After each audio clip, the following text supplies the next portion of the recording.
Ever since I got this tech back up and running, I just can't get my hands off of it. You guys come hang out with me for a minute. Let's check it out. Oh, you guys, I just can't get away from this little guy. I really can't. So you heard me say that I got it back up and running, and I had an issue in the vertical amplifier. Look how fast it produces a trace. Just unbelievable. Oops. So that's 1K. It's just gorgeous. It's just a gorgeous thing.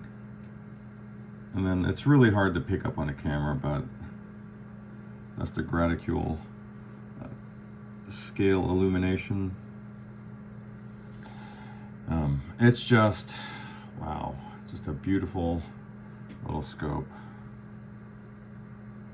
You see that little bit of blur there? That's the persistence of the phosphor coating on the screen.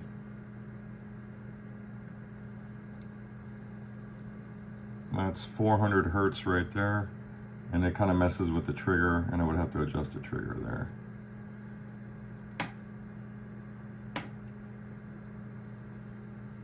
Super cool though.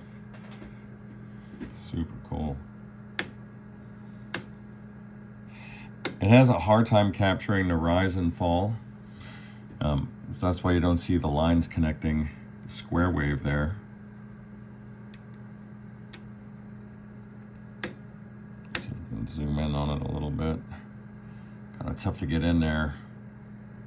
I'm trying to keep out of your way as well. Yeah, it's really hard to see that edge. Oops, wrong channel. I do love this scope though. You can almost see it. And the brighter it is, the more intensity you have, the more information you're gonna get. Wow. That's so much intensity there. The more information you're gonna get from your trace. But sometimes it just gets lost in the persistence.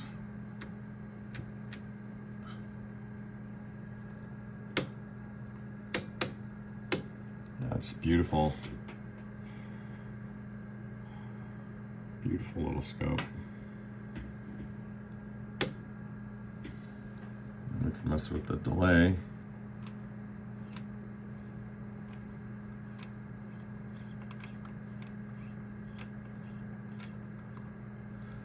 It's really quite beautiful. I don't know if I ever showed you guys this stuff though, and I never have time to do the things I want to do. But check that out.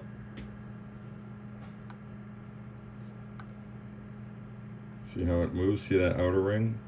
So it gets to 10.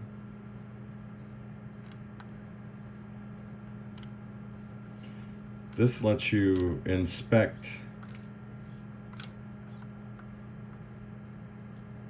the waveform or the signal. It's pretty damn cool. Gotta love that. There's actually a coil of the cable that the signal goes through. It's called a delay line, and that's how it achieves that. These are just beautiful little scopes. It's much more green in person and sharper. It just looks fuzzy over the phone. But yeah, no, I just thought I'd share it with you guys. Then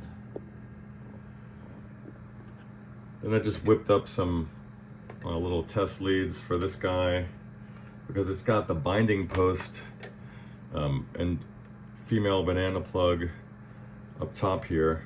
Just super handy. These cables produce about 26 picofarads of capacitance. So again, you just keep that in mind when you're in the picofarad range.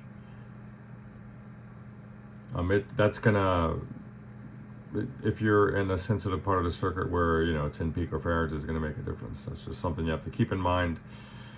Or you can get higher quality cables, but there's really not much you can do.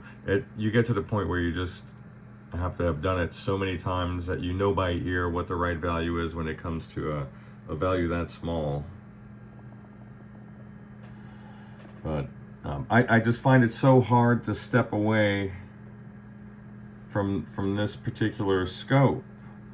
There's something so romantic and beautiful about the way it presents a trace. It's so organic. The digital scopes, the DPOs, the digital phosphorus screens can kind of get close. And then you have the ones that are just full LCDs, and they don't really capture the warmth or the movement, you know. They don't really capture it. Let's see if I can. So this is what it looks like to have it sweep in a logarithmic fashion. You can see that the movement of the wave, or the effect, sort of like a potentiometer in your amp. The curve is more heavily weighted towards the end of the pot's rotation, and this is a representation of that. And this is linear. You can see it's just very smooth and consistent.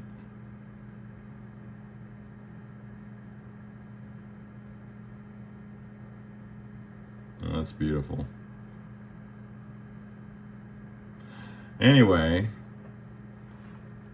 just thought I'd leave you guys with a little something that I found interesting. Gotta get away from these toys.